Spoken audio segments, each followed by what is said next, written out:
Vou chamar agora a doutora Cari, que ninguém conhece, que é chefe do setor de investigação em doenças neuromusculares da Unifesp. Ele vai falar um pouco sobre os avanços na terapia medicamentosa nela. Bom dia a todos. Inicialmente, um agradecimento especial à Secretaria de Saúde daqui dessa cidade de São Caetano, secretária Regina Maura Zettoni, e toda a sua equipe. A Raquel Souza Valadares, que é coordenadora da comunicação de eventos da Secretaria de Saúde, a doutora Ana Paula Penha Dias, médica neurologista, diretora de Atenção Básica de Saúde de São Caetano do Sul. Também, muito especial agradecimento à equipe SOS Cidadão 156, equipe Primeiro Socorro, hoje representada pelo André, pelo Alain, pelo Jarbas, pelo Vanderlei. E um agradecimento especial a essa cidade, São Caetano. E hoje nós temos um grupo grande de pacientes, cuidadores, familiares. São 24 pacientes. Aparentemente é um número pequeno, 24. Mas o que esses 24 representam? 1 milhão de pessoas. São pessoas com doença rara. E quando se fala em doença rara, é assim que nós temos que ver. Eu represento uma quantidade grande de pessoas. E assim, em relação a este agradecimento a essas pessoas que aqui se encontram, eu pediria que vocês fizessem um agradecimento especial a uma moça. Uma moça chamada Malu Siqueira, menina, com esclerose lateral amiotrófica, que está tendo a sua vida representada na Malhação. Vidas especiais. A artista Pali Siqueira, artista linda, maravilhosa. Nessa última semana, ela teve uma apresentação espetacular. Eu gostaria que vocês mandassem uma carta, ou um bilhete, ou uma informação através daquelas formas todas que nós temos de comunicação, a essa menina, agradecendo ao papel que ela está representando. O papel de representação de uma pessoa jovem, com esclerose lateral amiotrófica, chamando a atenção para esses fatos todos que nós comentamos aqui. A sua personagem, a Amanda, deu um show nessa última semana que passou. Então eu gostaria que vocês mandassem uma carta para essa menina. Que representação linda que ela está fazendo. Em relação a esta forma de representação, nós também temos a nossa responsabilidade. E a primeira é o agradecimento. O agradecimento do dia, um bom dia, em todas as línguas existentes, de uma forma bastante serena. Em relação ao agradecimento, aqui em São Caetano. Eu fiz uma pergunta uma vez a um indivíduo que mora aqui em São Caetano, quem que é São Caetano? Não sabia me dizer quem que é São Caetano. Simplesmente, ele fundou em Veneza o Ospedale degli Incurabili, ou seja, o Hospital dos Incuráveis. E depois ele fez um outro hospital, o Hospital Novo, para as pessoas com doenças incuráveis, que é a esclerose lateral amiotrófica, por exemplo, que é considerada uma doença incurável ainda. E nós fomos, portanto, a um congresso mundial, feito em Glasgow, o 29º Congresso Internacional de Esclerose Lateral Amiotrófica. Glasgow fica onde? Na Escócia. E na Escócia, qual que é a representação, a simbologia, a bandeira? A bandeira é a cruz decussata, ou seja, a cruz em forma de X. O que tem a ver essa cruz em relação ao que nós estamos comentando? A Escócia é aquela região que fica na Bretanha, a região mais ao norte. O Scot era o termo utilizado para se referir aos galegos que moravam lá em cima, naquela região nórdica, que eram indivíduos pintados, ou seja, clarinhos, pintados, que estavam lá em cima. E foi feita a sua representação de uma forma de bandeira. E vejam só, qual que é o símbolo papal? 2 chaves cruzadas de uma forma decussata também. Qual que é o símbolo de Santo André? São Caetano pertencia a Santo André antes. Qual que é o símbolo? O X decussato também. Isso vem da onde? Vem desta figura bastante linda, representada, que na verdade é uma pintura de Leonardo da Vinci. Essa pintura não se encontra em museu, ela se encontra num convento de Maria delle Grazie, em Milão. Essa pintura foi feita por Leonardo. Essa é a pintura original. E vejam só que em 1600 e pouquinho, abriram uma porta bem bem nos pés de Jesus Cristo. Essa é a pintura original que se encontra lá. E nessa pintura há uma representação da última ceia. E na última ceia há umas pessoas presentes. Dentre essas pessoas, André, do grego Andréia, e André significa hombridade, coragem. Paciente com esclerose lateral amiotrófica, coragem. Nós estamos comentando. André, irmão de Pedro, filho de Jonas, ou João, pescador, lá em Betsaida, na cidade que eles moravam. O símbolo de André é a cruz decussada. Por qual razão? André, ele foi o primeiro a acreditar em Jesus. E não só nisso, em relação ao protocleto, que é chamado, ele vivenciou os milagres de Jesus, especialmente na Mar da Galileia. E assim também ele vivenciou toda a vida praticamente desse momento de Jesus, e ele está representado na ceia, na última ceia, como o número 10, e aqui se encontra André, representado. E André, ele pregou em muitas regiões, ele foi fundador da igreja lá em Constantinopla, mas após recusar que ele tivesse que negar a fé cristã, ele foi crucificado, como Jesus Cristo. Só que ele não queria ser crucificado como Jesus foi, porque ele não merecia aquela honra de acordo com a crença dele. E assim ele foi crucificado na forma de X, como que foi colocado na bandeira da Escócia. Por qual razão? Numa grande guerra dos Pictos lá em cima da Escócia, eles estavam perdendo dos romanos. Aí um dos indivíduos, lutadores, chefe aqui dos bretões, ele rezou para André. E essa reza fez com que no dia seguinte, nas nuvens, aparecesse a cruz decussata. Uma grande coragem, portanto, os indivíduos tomaram e venceram essa batalha. E desta forma, o X foi incorporado na simbologia da verdade e na simbologia da coragem. E foi colocada numa pedra. E essa simbologia colocada numa pedra encontra-se aqui. E essa pedra foi levada para Londres, e é nessa pedra, no trono londrino, é que é feita a coroação do rei e da rainha lá de Londres, da Inglaterra, portanto, do Reino Unido. Olha só a importância que nós temos. Nós temos uma importância onde que a cruz decussata, ela faz parte da coroa, ela faz parte do rei, ela faz parte de um reino. E assim foi feito o 29º Congresso Internacional de Esclerose Lateral Amiotrófica, onde se encontra a simbologia da coragem. E essa simbologia da coragem representada pelos indivíduos. Os indivíduos com a sua história. A cidade de Glasgow é uma cidade antiga, é uma cidade que tem como a sua representação, olha só, um cemitério, porque através do cemitério nós temos a verdade colocada, a verdade histórica. Se você quiser conhecer o que aconteceu, o que vai acontecer como farol, vá a um cemitério. Os ingleses, eles veneram essa situação, não porque eles são necrófilos, porque lá se encontra a informação do passado, e essa informação faz com que nós entendamos o nosso mundo. A Escócia é conhecida também como as Terras Altas, mas isso é mais o norte da Escócia. E das Terras Altas, você consegue ver melhor.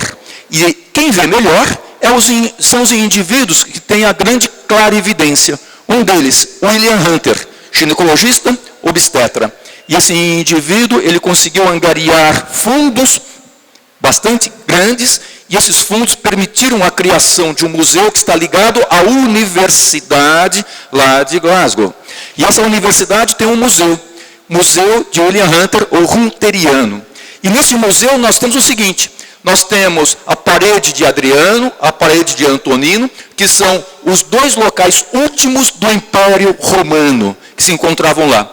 E dessas paredes, elas estão representadas no seu museu, contando essa história antiga, quem que eram os escoceses antes, quem são os escoceses atuais, e o que esses escoceses têm de importância. O escocês não é aquele indivíduo que só usa saia, que toca gaita, ou que bebe uísque, ou que faz filme também. O escocês, ele descobre crimes. Daí a criação da Scotland Yard. Foi lá da Escócia, depois de Londres. E esses crimes, eles têm que ter uma representação também real. Fazendo parte desse congresso, quem fez a abertura? O IPG. E o IPG se encontrava lá mostrando-se que tinha-se uma pesquisa para desvendar um crime. E quem está apresentando? essa história? A princesa Ana. Então ela foi lá mostrar a situação e nós estávamos lá sentados. E assim nós temos também uma obrigação. Qual que é a obrigação? De selecionar as informações e trazer essas informações como uma tentativa de verdade. Ou seja, você está sentado sobre aquela pedra com aquela cruz. E nós não podemos trazer situações que não sejam verdadeiras, pelo menos para o momento atual. E assim são feitas seleções. E essas seleções, elas têm que ser desprovidas de interesses secundários. Porque caso contrário, não é verdadeiro. Caso contrário, não é digno, não é santo também. E tem mais ainda. Pessoas do mundo todo representadas lá. Que são as faces da verdade. Ou a marcha das faces. E nessa marcha das faces, pessoas escolhidas do mundo todo. E assim, dentre essas pessoas escolhidas no mundo todo, certos brasileiros. Dentre os brasileiros, Dona Natalina. Estava lá, Dona Natalina. Dona Natalina que se encontra aqui com vocês, de São Caetano, aqui de Santo André, da Cruz também. Ela se encontrava lá nas suas marcas também. Assim como João Marcos, assim como Marcelo Farinelli. Ou seja, é um orgulho enorme para nós brasileiros. Nós estamos representados num evento internacional deste. Ou seja, esses indivíduos estão representando 200 e poucos milhões de brasileiros. Olha que orgulho. Isso é uma delícia.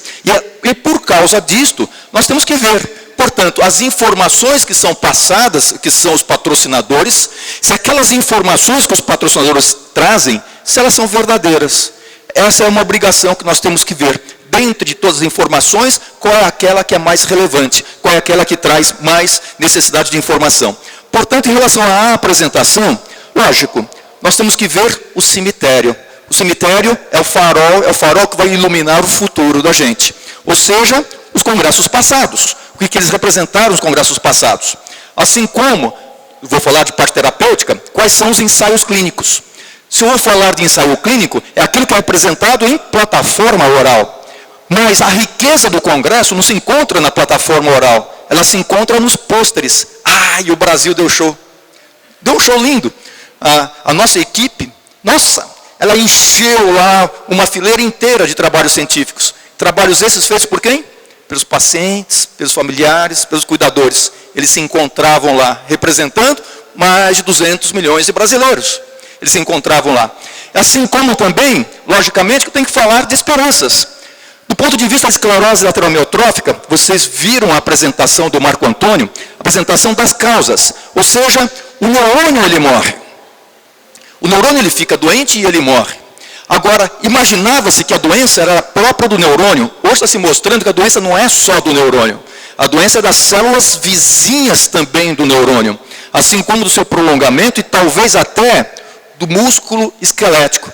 Quando se fala em causas, são causas mesmo. São inúmeras causas. E para se descobrir como que a doença acontece, há necessidade de uma pesquisa bastante grande e intensa. E ela mostra que pode ter alteração em vários mecanismos, como Marco Antônio comentou. E como nós estamos aprendendo isto? Com a forma familiar hereditária, que representa uma percentagem pequena, de 5 a 10% das pessoas. Só que, embora seja uma forma pequena, a gente está entendendo porque nós conseguimos fazer modelos animais. Uma mutação genética, por exemplo, no camundongo, e o camundongo vai desenvolver a doença. Entendendo-se como que ela se desenvolve, eu posso interromper o desenvolvimento dela, ou regredir, ou até curar a doença. Assim é a perspectiva. A doença não acontece, ela não começa quando o sintoma aparece. Ela acontece bem antes.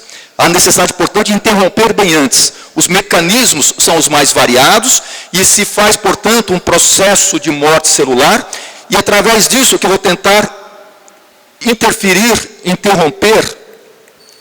interromper esse processo através de técnicas criadas em laboratório. Como que eu vou interromper essa condição toda? Eles mostraram que há a possibilidade de termos tratamentos para consertarmos o comecinho do neurônio, que se chama corpo do neurônio, ou do seu prolongamento chamado axônio, das substâncias que vão ou das substâncias que voltam, assim como as células vizinhas a esse neurônio. Portanto, são várias as tentativas terapêuticas colocadas para isto. E uma das coisas que nós estamos vendo que acontece é o seguinte: naquela forma familiar, aqui é um núcleo normal, é uma célula com núcleo normal. Vejam só que as proteínas, quando elas ficam anormais, elas saem do núcleo, elas ficam aglomeradas fora do núcleo, chamado citoplasma. Quando elas ficam aglomeradas no citoplasma, elas matam o neurônio, elas degeneram o neurônio. Poxa, isso já cria um mecanismo. Se eu evitar que essa proteína ela saia do núcleo e vá para a periferia, eu posso interromper a doença. Ou eu faço agora da proteína na periferia entrar de novo para o núcleo. Essa é outra forma de eu tratar a doença também. E assim, o que eles mostraram de potencialidades terapêuticas são formas para se fazer com que essa proteína que se aglomera no citoplasma, ela fique no seu local de origem, que é o núcleo celular.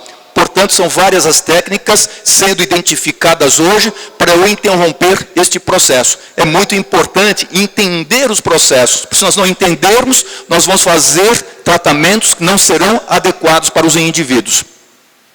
E se eu tenho uma proposta terapêutica, eu tenho que ter um marcador biológico. Marcador para saber se a pessoa tem esclerose lateral amiotrófica, se a pessoa tem esclerose lateral amiotrófica, se ela vai ter uma evolução mais rápida ou menos rápida, para eu conseguir identificar uma substância que modifique a história dessa doença. É necessário isso. E assim eles mostraram que, como na doença de Alzheimer, nós temos certas formas de identificar a evolução da doença, através de marcação de certas proteínas. Então, por exemplo, se a pessoa tiver essa proteína chamada A-beta, a doença ela se instala mais precocemente. Se ela tem essa proteína chamada tal, ela começa a desenvolver um pouquinho mais lentamente. E quais são as formas de eu analisar essas alterações? As formas podem ser com memória, as formas podem ser com avaliação cognitiva também, e as formas podem ser com exames. Esses são os marcadores biológicos que nós estamos procurando na esclerose lateral amiotrófica, e há certos marcadores para isso também. E depois que eu tenho os entendimentos, como é que a doença acontece, os marcadores biológicos, eu vou pensar em tratamento. Pensando em tratamento, lá no dicionário, o que está escrito? O que é tratamento? Tratamento é o ato ou efeito de tratar alguém, por exemplo. E tratamento pode ser tratamento degradante. Tratamento pode ser tratamento desumano, tratamento cruel, ou tratamento fútil. O fútil vem do futile, aquele vaso italiano antigo, só que é um vaso que o pé dele não permite que ele fique em pé. Qual que é a finalidade de um vaso que não fica em pé? Nenhuma. Assim é o tratamento fútil. Ou seja, que não tem nenhuma finalidade. Nós temos que evitar, portanto, essas formas de tratamento. O que nós precisamos é do tratamento verdadeiro, ou seja, a forma de tratar de uma forma adequada, fazendo parte da área de saúde. Ou seja, uma das 4 partes da área de saúde, que é a anamnese, o diagnóstico, o prognóstico e o tratamento. E para eu saber se o tratamento realmente é efetivo, eu tenho que fazer trabalho científico. Eu tenho que fazer aquelas etapas todas. Para eu fazer um trabalho científico, eu tenho que conhecer como que a doença acontece, eu tenho que selecionar moléculas. Para a esclerose lateral amiotrófica, dizem os indivíduos que nós temos uma potencialidade terapêutica de umas 10.000 moléculas. Só que tenho que escolher a molécula adequada. Depois que eu escolho a molécula adequada, eu faço um ensaio clínico com o animal. Depois, fase 1, voluntário sadio, para saber se a medicação não causa um problema maior para a pessoa. Depois eu vou para a fase 2, um grupo de paciente. Para esse grupo de paciente eu vou ver segurança primeiro. Depois, é seguro. Aí eu vou para a fase 3. Metade usa remédio, metade o placebo. Só que ele não sabe que está tomando remédio ou placebo. E o médico não sabe se essa pessoa está tomando remédio ou placebo. Que é cego, duplo cego. Depois eu marco com aquelas formas marcadoras, as análises. Depois eu abro o código, eu vejo quem tomou remédio, quem tomou placebo, e eu comparo os resultados. Dentre eles, longevidade. Dentre eles, qualidade de vida. Por exemplo, funcionou. Aí vai para a fase 4, para ver se não tem um efeito adverso remoto, que seja pior do que o possível efeito da doença. Muitas vezes acontece isso. Depois é que é registrado, e depois chega no Brasil. São 20 anos, esse caminho todo, do que aparece. E dentro assim, muito cuidado que a gente tem que ter quando a gente abre a internet. Vento imóvel na ponta. É verdade. Está lá. Mas vale o quê esse negócio? E assim a internet é igualzinho que se encontra lá, do que aparece. Por isso, a necessidade das diretrizes do que aparece. As necessidades diretrizes. E as diretrizes são aquelas que norteiam aquilo que nós vamos procurar. Porque nem tudo que nós queremos está consagrado pela lei. E a lei é pela diretriz. O que eu tenho direito? Eu tenho que selecionar. Daí a nossa responsabilidade também, de trazer a informação e tentar colocar em diretriz. E quem trouxe diretriz? Esse grupo de indivíduos especialistas, eles se reuniram e nessa reunião eles criaram, portanto, uma diretriz multidisciplinar para esclerose lateral amiotrófica. Quando se fala, portanto, em esclerose lateral amiotrófica, o paciente é o importante. Em volta dele, o profissional ou os profissionais ligados à área da saúde para possibilitar que ele tenha o quê? Que ele tenha garantia da melhor qualidade de vida possível, que ele continue sendo cidadão. Importante, são as decisões tomadas em relação à esclerose lateral amiotrófica. E fazendo parte dessa diretriz, tem a parte terapêutica. E para a parte terapêutica, eu tenho que entender como que a doença como ela se inicia, como ela acontece, quais são os fatores que estão envolvidos na doença, e sabendo que tem fatores envolvidos, como eu consigo interromper, portanto, esse processo de morte celular. E os laboratórios que trabalham com essas pesquisas têm que ter muito dinheiro. Então, por exemplo, quando eu escolho medicamentos para isso, de 100 propostas terapêuticas, 100, no finalzinho, só 5% chegam na fase 3. Ou seja, 95% morrem antes. É caro isto. E esses 5% que chegam no final, deles, só um se contempla como possível medicamento. Isso custa quanto no final? Cerca de 100 a 200 milhões de dólares, sem colocar ainda em mercado. Custa muito caro, portanto. Qual é a experiência nossa do tempo? Do tempo vou usar tal medicamento. Apareceu um remédio chamado Dexpramipexol. Aparentemente, fase 1 perfeita, fase 2 perfeita, fase 3 inicial boa, e a fase 3 final, quase 1.000 pacientes, quase 500 de um lado, quase 500 do outro. Quando se abriu, igualzinho a curva.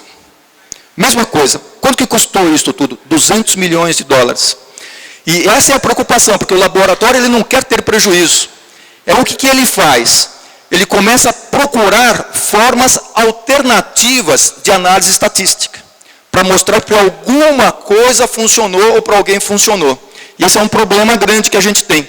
Aí nós tivemos uma outra experiência, minociclina, que é um antibiótico.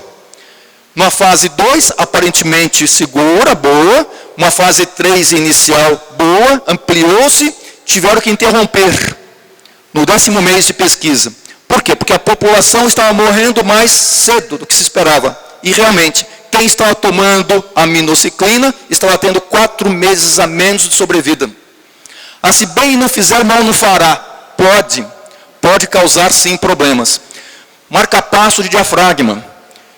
Isso vai facilitar muito a respiração das pessoas. Vai ser colocado lá. Verificou-se que a pessoa que colocou o marca-passo do diafragma, que não fazia o exercício ventilatório, com o AMBU, com o BIPAP, estava tendo quase 6 meses a menos de sobrevida. Ou seja, com um custo de 200 mil dólares, muitas vezes a pessoa ia atrás na justiça para se colocar um marca-passo diafragma e não estava ajudando a pessoa. Muito cuidado com estatística. Estatística, ela é uma armadilha fantástica. Então, por exemplo, essa pesquisa que foi feita, frequência de divórcio. Eles foram procurar se tinha alguma causa relacionada. Encontraram ingesta menor de margarina. Cuidado com as estatísticas. Ou seja, e engraçado que é igualzinho, olha, a queda de ingesta de margarina foi exatamente na mesma curva em relação à queda de casamentos mantidos. ou seja, divórcios. Cuidado com a estatística que aparece.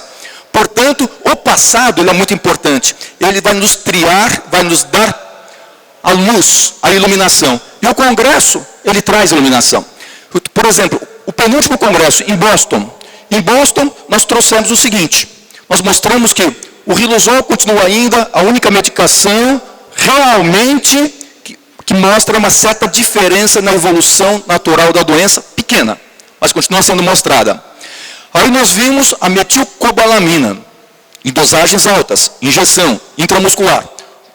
Mostra uma tendência positiva.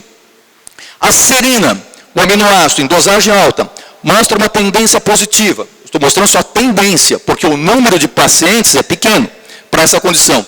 Edaravone, que foi colocado no passado, o Edaravone conseguiu passar pelo FDA, conseguiu um registro, medicação endovenosa, dada todos os dias por 14 dias, pausa 14 dias, depois 10 dias, pausa 10, 10, pausa 10, 15 mil reais, endovenosa, é o que se mostrou.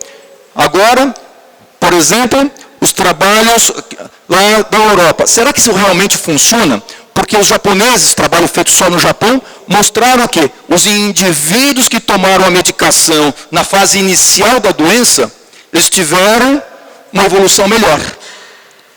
Aí a pergunta eu fiz para o indivíduo que estava representando e apresentando o trabalho. Se a curva foi toda igual no começo, tudo igualzinho, e quando analiso estatisticamente, aqueles que começaram a tomar a medicação na fase inicial da doença, eles foram melhor, significa que aquele que começa mais tardiamente, ele vai pior? Não, eu não disse isto. Disse o indivíduo lá. Mas como português eu entendi isto. Se a curva é igualzinha, se no começo melhora, no final piora. Para dar tudo igualzinho. E para isso, portanto, há necessidade de mais tempo para que nós conheçamos esta condição.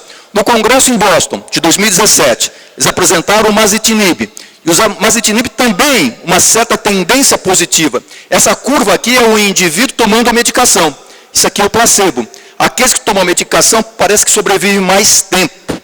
E assim era a curva, só que era um número pequeno de pacientes. E eles apresentaram uma outra proposta, Ibudilast, que é um poderoso anti-inflamatório que atua naquela célula ao lado do neurônio, impedindo, portanto, a inflamação e a morte do neurônio. E também mostrava uma curva semelhante ao Masitinib, em vermelhinho, tomando o medicamento, em azul placebo, e em vermelhinho melhor do que em placebo. E assim, lá em Boston, eles apresentaram uma quantidade grande de propostas terapêuticas que poderiam ser úteis na esclerose lateral amiotrófica. Pesquisas estavam sendo feitas. Uma dessas medicações, um remédio chamado retigabina, que é um anticonvulsivante. Porque eles perceberam que os indivíduos que têm esclerose lateral amiotrófica, eles têm uma forma de estimulação elétrica cerebral um pouco diferente. E os indivíduos que tinham essa forma de estimulação diferente, eles viviam mais tempo. Portanto, se eu der uma medicação que faz com que essas pessoas tenham esta forma de representação, pode ser, portanto, que eles vivam mais tempo. E essa medicação é a retigabina. Portanto, uma medicação que poderia ser muito útil para mostrar que nós poderíamos modificar aquela forma cerebral, e aquela forma, ela estimula demais o segundo neurônio, aquele que está no corno anterior da medula, e essa estimulação demasiada é que faz o neurônio morrer. Se eu diminuo aquela estimulação ativa e intensa, o neurônio vai viver mais tempo. É assim que se esperava, portanto, com a retigabina, e eles mostraram lá em Boston. E lá em Boston eles mostraram a célula-tronco, que a célula-tronco poderia trazer uma modificação na história da doença, embora houvesse necessidade de entender os vários processos da célula-tronco, como sobrevivência, migração, integração, função, tempo de sobrevivência, como implantar essa célula, se subcutânea, endovenosa, na RAC ou na parte parenquimatosa, ou seja, no próprio tecido cerebral ou da região medular também, nós não sabíamos. E assim havia várias perguntas para esta situação, e eles mostraram já em Boston o seguinte: olha, está tendo uma tendência de medicina personalizada. Ou seja, não existe ela, existem elas. Ou seja, são doenças aparentemente semelhantes, só que cada um é uma ela. que tem a sua forma de apresentação, tem a sua causa, tem a sua representação. Eles estavam procurando, portanto, uma personalização, um selo, uma marca de cada indivíduo. Porque se eu descobrir uma marca da pessoa, eu posso atuar na marca dela, que seria a personalização. E começa a ter, portanto, aquela procura da identidade, das marcas genéticas em cada pessoa, que é aquele processo, aquele projeto chamado Mining, que está acontecendo no mundo todo. E através disto, se eu encontro uma marca, procurar uma substância que eu consertaria aquela marca, ou que ativaria uma marca protetora do indivíduo também. São os oligonucleotídeos. São pequenos plásticos que eu faço em laboratório, e esses pequenos plásticos podem atuar de uma forma terapêutica. De uma outra forma terapêutica, com essas marcas, eu modificar o gene com vírus. Os mesmos vírus de doenças, de gripe, de HIV, de outros retrovírus, e vou aprendendo com esses vírus. E esses vírus são modificadores de marcas também, que poderíamos trazer, portanto, uma modificação na parte do núcleo da célula, ou no transporte de substâncias ao longo do axônio, até o músculo esquelético. E assim nós chegamos em Glasgow, 2018. E chegamos em Glasgow, os ensaios clínicos. O que aconteceu, portanto, na história desses ensaios clínicos apresentados em Boston? E agora, eles estão iluminando a gente. E essa iluminação ibudilástica, aquele anti-inflamatório que eu comentei com vocês, a apresentação foi feita na fase 2B, só que vejam só, o número de paciente pequeno, 1734. Ou seja, esse já é um problema. 51 pacientes. Número pequeno. Ou seja, foi difícil recrutar paciente. Se foi difícil recrutar paciente, é que os profissionais da área da saúde não se sentiram estimulados para mandarem os seus pacientes para esse centro de investigação. Porque eles achavam que a molécula não era tão forte, tão poderosa. Porque quando ela é forte e poderosa, logicamente que nós temos uma ansiedade de enviar o paciente. Porque ele vai entrar num ensaio clínico. E esse paciente, quando ele entra num ensaio clínico, ele não pode sair do ensaio clínico. Porque se ele sair antes, ele representa quantos? Ele representa uma quantidade enorme de pessoas. Então esse paciente tem uma responsabilidade muito grande. E se ele sai do ensaio clínico, compromete o estudo estatístico. E assim, quando o ensaio clínico ele tem um poder grande, os médicos são estimulados a mandarem seus pacientes. E o número foi pequeno, enviado. E no final ficaram 23 e 12 pacientes, número pequeno para se fazer uma análise estatística, e não deu um efeito estatístico suficiente para eu dizer que a medicação ela seria positiva. Aí vem o estatístico. Ele analisa alguma coisa. Olha, aparentemente não aumentou a longevidade, aparentemente não melhorou a qualidade de vida, só que quando eu analiso um detalhe, mais um outro detalhe junto, teve diferença positiva. Mas isso já é o estatístico que aparece. Portanto, não é uma medicação que, no momento, mesmo utilizando essas formas de avaliação, como endpoint composto, tal, não sei o que mais, eu tenha um estímulo para fazer com que essas pessoas tenham acesso a essa medicação. Uma outra medicação foi a NP001, que já era uma proposta de 2014. Foi apresentada esse NP001, que aparece que é um anti-inflamatório também, e no final da apresentação, igual, tomador do remédio e o tomador do placebo, ou seja, não remédio, ou seja, curvas iguaizinhas, de qualquer forma que eu avalie, sem modificação da progressão. E daquela medicação que atua na estimulação cerebral, aquele anticonvulsivante, que é exagabine, que tem o nome comercial retigabina. Tinha um pôster interessante mostrando isto, e foi feita a apresentação do trabalho. E na apresentação do trabalho, número 120 pacientes. Opa, já teve, portanto, já um estímulo maior para incluir pessoas.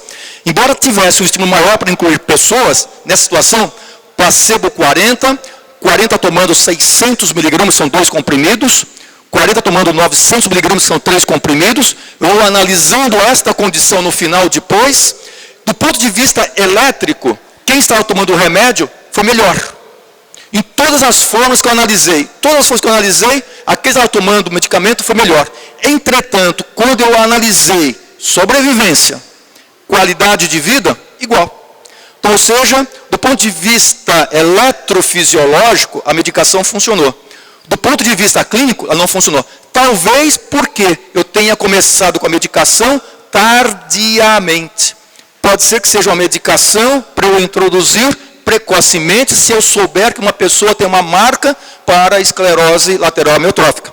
Talvez seja uma medicação potente para essa condição chamada esclerose lateral amiotrófica. Outro detalhe interessante, nós desenvolvemos a doença não quando o sintoma aparece. Ela já está conosco já há algum tempo, que ela aparece, faz parte da história do ser humano. E quando nós falamos em ser humano, ocorreu uma modificação muito grande no sapiens sapiens. Não estou falando Corinthians, estou falando sapiens mesmo, tá bem? Do ponto de vista disso, aconteceu há mais ou menos 10 mil anos com a agricultura. E a agricultura fez o quê? Fez com que as pessoas plantassem, tivessem seus grãos estocados. Modificou muito a vida dos indivíduos. Com a estocagem veio doença. Vieram as doenças que aparecem aí. Ou seja, a transformação na vida humana.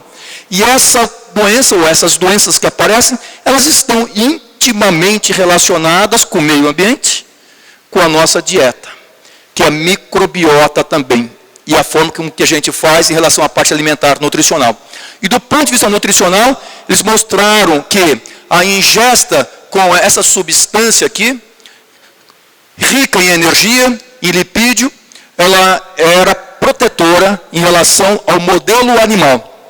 Pode ser que para o ser humano seja protetora também. Mas quando? Quando a doença apareceu ou quando eu introduzo isto antes dela aparecer para aquele que tem uma marca que possa estar relacionada com essa doença? Assim eu tenho também uma outra substância chamada túdica. O túdica, que é a túdica? Que é esse sal aqui, e esse sal é interessante, ele está na vesícula nossa. Só que no ser humano, sapiens sapiens, a quantidade é pequenininha. Mas no urso, especialmente no urso negro asiático, a quantidade é enorme. E esse urso não tem ela, não tem Parkinson, não tem Alzheimer e não é corintiano. Ou seja, ele tem fator protetor para essas doenças. E assim eles foram atrás. E eles encontraram essa substância. Ao encontrar essa substância, pode ser que ela seja protetora para a esclerose lateral amiotrófica. Agora, qual é a dosagem? É alta. Porque tem que passar a barreira hematoencefálica, ou seja, do sangue até o cérebro também. Ou seja, tem que dar uma quantidade bem alta. Isso foi do ponto de vista de apresentação das medicações. E os pôsteres? O que aconteceu com o pôster, na apresentação de pôster? Edaravone, aquele remédio japonês, que algumas pessoas estão na justiça que solicitaram o Edaravone. Eu prescrevo? Não, porque eu não fiquei contente com o resultado que veio do Japão. Então não prescrevia. E assim, agora eles passaram a apresentar os resultados europeus, resultados da América do Norte e de Austrália, se tem, e no final, sem modificação na história natural da doença. Ou seja, na história natural daqueles serviços, qual que era a expectativa em relação à longevidade, qual era a expectativa em relação à qualidade de vida. E eles não notaram qualquer modificação e a preocupação, efeitos adversos. Portanto, não está sendo uma medicação de acordo com essas tendências de ser prescrita. Uma outra medicação de pôster, Reldesentiv, que é igual ao Tirazentiv. Tirazentiv, numa fase inicial, parecia bom, depois, quando ampliou-se, não era bom, só que agora eles conseguiram uma molécula mais poderosa. Pode ser que ela tenha um efeito potente, a gente não sabe ainda. Outra é Levosimendan, é uma outra molécula que aparentemente tem um efeito interessante. Uma outra que alguém me perguntou, o EPIN 589, já na fase 2 de segurança, e eles mostram já uma tendência positiva, não tem nome ainda. Está em pesquisa na situação. O que vai acontecer, a gente não sabe. E aquela tentativa de se fazer transplante de células, ou seja, medula óssea, o que está acontecendo? No passado recente, vários serviços apresentavam trabalhos com célula-tronco. E agora, surpresa, poucos trabalhos com célula-tronco. Célula-tronco, até o momento, ela não é terapêutica para esclerose lateral amiotrófica. Ela está ensinando a fazer remédio. Nós estamos entendendo os mecanismos de morte e de vida celular. Portanto, não foi liberada nenhuma outra medicação, uma nova medicação que surtisse um efeito. E agora? O que vai acontecer? E agora, bom, existe esperança para a situação? Nós temos visto. A esperança, ela está na parte genética. Nós estamos entendendo que não tem ela, o que nós temos são elas, nós temos são características individuais, e essas características fazem com que nós comecemos a entender melhor esses mecanismos através do estudo da forma familiar, aquela que representa 5 a 10%. Falando em forma familiar, nós temos muitos genes envolvidos, cerca de 150 genes já envolvidos nessa situação. A mais comum delas está na C9orf, naquela primeira chamada SOD1 que aparece. E é interessante que mesmo tendo aquela SOD1, lá também, que é só de 1, lá também existem vários tipos de ela. Dependendo da mutação, há pessoas que têm uma forma mais rápida, outras têm uma forma mais lenta, e outros têm a mutação e a doença não aparece. O que está acontecendo, portanto? Nós temos genes que causam doença e genes que protegem de doença, que é a forma da individualidade. Ou seja, já está chegando o momento de se trazer a medicação personalizada para o indivíduo que vai chegar de farmácia, realmente isso. Ou seja, ocorre a necessidade de se entender melhor essa parte genética, que é o projeto Mine. Eu quero fazer meu exame de DNA, meu genoma. Se for gastar dinheiro para isso, ainda não. Vale a pena para pesquisa, ou seja, um laboratório que tem interesse em pesquisa, porque ocorre muita modificação de interpretação também. E muitas vezes, quando aparece uma mutação, você olha, essa mutação é de doença. Só que se a pessoa tiver um outro gene protetor, ela não desenvolve a doença do que aparece. Então nós estamos procurando os genes que causam e os genes que são protetores da doença também. E assim, os ensaios clínicos, eles serão modificados, eles serão feitos a caráter pela pessoa e para a pessoa também. No passado recente, 2011, 2012, prescrevemos lítio, carbolítio, para as pessoas com esclerose lateral amiotrófica. Porque parecia que era uma medicação boa. Entretanto, depois mostrou que não muda a doença. E tem mais um problema, certas pessoas desenvolviam alteração de tireoide. Certas pessoas desenvolviam alteração cardiológica, que aparece. Então nós abandonamos. Só que agora eles descobriram que se tiver uma mutação específica chamada UNC13A, aquela pessoa é responsiva ao lítio. Será que é verdade? Pode ser que seja verdade. Foi apresentado agora, isto. Então pode ser que nós comecemos a utilizar marcadores para medicamentos, que são das moléculas do laboratório para o indivíduo e desenvolvimento. Agora, se aplica a medicação, qual é a forma de aplicar? Endovenosa, subcutânea, intramuscular, na raque ou no tecido. E assim, a forma de aplicar, sob o ponto de vista, na raque, com vírus modificado. E essa forma tem modificado a doença em modelo animal, de uma forma potente. Pode ser que nós tenhamos uma medicação rápida dentro dessa condição. Outras que eles apresentaram lá, em relação à modificação do receptor de glutamato. O receptor de glutamato é o mesmo receptor que o riluzol atua. E o riluzol ele diminui a excitabilidade, ou seja, o estímulo excessivo naquele neurônio. E se eu modificar de uma forma mais potente ainda, a doença para de progredir.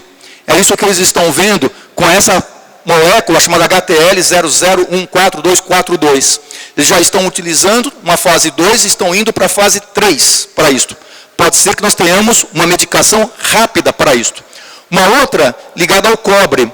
O cobre está relacionado com aquela SOD1. Se a SOD1 está relacionada com a doença, se ela tem relação com o cobre, se eu mexer com o cobre, pode ser que eu tenha um tratamento. É assim que as pessoas fazem. Estão fazendo testes com essa situação e os resultados em modelos animais muito positivos. Ou seja, nós vamos para uma fase humana também. E o que está acontecendo com outras doenças que podem nos auxiliar? Qual é a doença que é semelhante à esclerose lateral amiotrófica? Atrofia muscular espinhal. É uma doença genética de criança, e a criança que tem essa mutação, tem do tipo 1, tem do tipo 2, tipo 1 ela não se mexe. Tipo 2 ela se mexe, só que ela senta, mas não anda. Portanto, foi feito esse tipo de tratamento, para aquela que não se mexe e para aquela que não anda. Nossa, essa forma terapêutica modificou a doença. Aquela que não se mexia passa a se mexer, e aquela que não andava passou a andar. A mesma forma terapêutica está sendo utilizada para a esclerose lateral amiotrófica, ou seja, pode ser que nós tenhamos uma forma terapêutica espetacular. O problema é que o remédio é dado de 2 em 2 semanas, na RAC, caro, $1 milhão. Só que agora descobriram uma forma endovenosa, dosagem única. Eu não sei quanto vai custar. Mas o efeito é muito melhor do que o efeito de 2 em 2 semanas colocado para a situação. Uma outra coisa que eles apresentaram lá, tratamentos para se fazer com que ocorresse uma modificação naquele transporte anormal das células que vão do neurônio para o músculo, do músculo para o neurônio. E assim, vários trabalhos mostrando que é possível reverter a doença se eu conhecer forma de modificar o transporte. O problema do remédio, que a dosagem dele, a dosagem sobe, desce, sobe, desce, sobe, desce, e eu não consigo ter uma dosagem mantida terapêutica 24 horas por dia. Então, eu tenho que ter, portanto, uma forma melhor para fazer a aplicação, para a medicação manter-se mais estável. E não parou por aí. Várias outras propostas vieram em relação àquela forma genética chamada C9orf, que o gene cresce. Então agora estão aprendendo a fazer com que o gene não cresça, ele fique do tamanho normal. E são várias outras doenças que são assemelhadas. E assim, a C9orf está ensinando a fazer remédio para várias outras doenças genéticas também. Diminuindo-se, portanto, o comprometimento daquelas proteínas dentro do neurônio. Daquela forma genética chamada TDP43. É a mesma coisa. Então eu consigo reverter a doença em modelo animal. Não só isso, pode ser que eu consiga reverter também em relação à parte humana. Tudo isso é novo que aparece. E aí vem essa frase desse indivíduo chamado Albert Einstein. Perguntaram para ele o que era insanidade. Insanidade é fazer a mesma coisa do mesmo jeito e sempre com resultado ruim. Esse é o problema do ensaio clínico. Então eu estou nessa linha já faz bastante tempo, as pessoas fazem ensaio clínico, o Riluzol foi apresentado e liberado em 94. São 6 anos, mais 18, 24 anos. E nesse período, nenhuma outra medicação nova apareceu. Pode ser que nós não estejamos lendo da forma correta. Ou seja, o mecanismo, esses são mecanismos. Será que eu estou atuando no local certo do mecanismo? Será que eu devo atuar na via final do mecanismo de morte celular? E o modelo que eu utilizo, que é esse modelo animal, que eu injetei uma forma anormal de gene no camundongo, será que esse modelo que ensina mecanismos, ele é adequado para a parte terapêutica? Pode ser que eu esteja utilizando um modelo não adequado. A dosagem, será que é adequada? O jeito de aplicar a medicação, o local de aplicar, a frequência de aplicação, o nível terapêutico mantido para isso, eu tenho que manter o nível terapêutico que aparece, portanto, e mais ainda, para que a substância tenha efeito, ela tem que sair do sangue e tem que chegar no cérebro e na medula nervosa do indivíduo, chamada barreira hematoencefálica. Será que essa forma de aplicar a medicação é a mais correta? Aí esse moço brasileiro, amigo nosso, colega nosso, o Agessandro, ele se encontra em Toronto, lá em Sunnybrook. E lá em Toronto, ele está utilizando uma técnica de ultrassom. O ultrassom mexe com moléculas. Então o que eles estão fazendo? Eles injetam a substância, ou endovenosa, ou mesmo na RAC. Acabada de fazer a aplicação da medicação, eu dou uma onda de choque. E essa onda de choque abre a barreira hematoencefálica e o remédio passa para a cabeça, por exemplo, e passa para a medula. E assim eles já estão tratando o câncer. Eles já começaram a fazer tratamento de esclerose lateral amiotrófica, tratamento entre aspas ainda, porque eu não sei se é a molécula mais adequada. Portanto, se eu escolher uma molécula adequada para o indivíduo, se eu fizer a forma correta de aplicação, na dosagem correta, der o choque, a passagem, pode ser que eu tenha realmente um tratamento efetivo para essa doença chamada esclerose lateral amiotrófica ou para essas doenças chamadas esclerose lateral amiotrófica. E assim eles chamaram a atenção para o próximo congresso, o 30º. É um congresso que não é só de profissionais da área da saúde, é de pacientes também. Ou seja, o paciente pode ir ao congresso e ele pode frequentar o congresso e assistir todas as apresentações. Não é proibida a entrada da pessoa no congresso, como aqui no Brasil. Ela pode acompanhar. E o 30º congresso será feito na Austrália, de 30 de novembro a 6 de dezembro de 2019, na cidade de Perth. É uma cidade muito interessante, e a Austrália ela é muito informativa nesse campo chamado de esclerose lateral amiotrófica. Bom, como que fica de última lembrança da cidade de Glasgow? Aqui foi feito o evento, esse local lindo, aqui é o Centro de Ciência, aqui é o rio que separa os dois lados da cidade, cidade mais velha, cidade mais nova. Aqui é a Universidade de Glasgow que se encontra, mas a visão que eu fiquei para o final foi a visão do que eles gostam muito. Uma das coisas que eles gostam muito é aquilo que eles chamam, tem vários nomes, bolo, cake, pastry, kit ou libra. São sinônimos da mesma coisa. E assim, os bolos têm as várias formas de representação. E esses bolos com as várias formas de representação, suas opções. Dentre as opções, por exemplo, casamento, do que aparece. Dentre as opções, de novo, a cruz decussada. E essa cruz, para mim, representando, logicamente, bolo, a Escócia, Santo André, São Caetano, que se encontra presente, e mais ainda, o bolo tem em cima dele a cereja. A cereja é o medicamento. Mas o bolo é muito maior do que a cereja. O bolo é a multidisciplinaridade. O bolo é o indivíduo, que é o centro de tudo, e em volta dele, a equipe da multidisciplinaridade. Quando nós temos esta condição de bolo pleno, que é a parte interna, que é o indivíduo todo envolvente, a cereja em cima, que é aquilo que é o catalisador, que é a medicação no sentido de fazer com que a pessoa ela tenha uma atenção básica necessária, uma atenção à saúde plena. Essa pessoa vai muito melhor. Ela vai muito melhor porque ela está amparada, e essa aqui, para mim, é a imagem que eu tenho de um casal lindo, que me acompanha em todos esses locais que eu vou. É o seu Darcio e a Dona Natalina.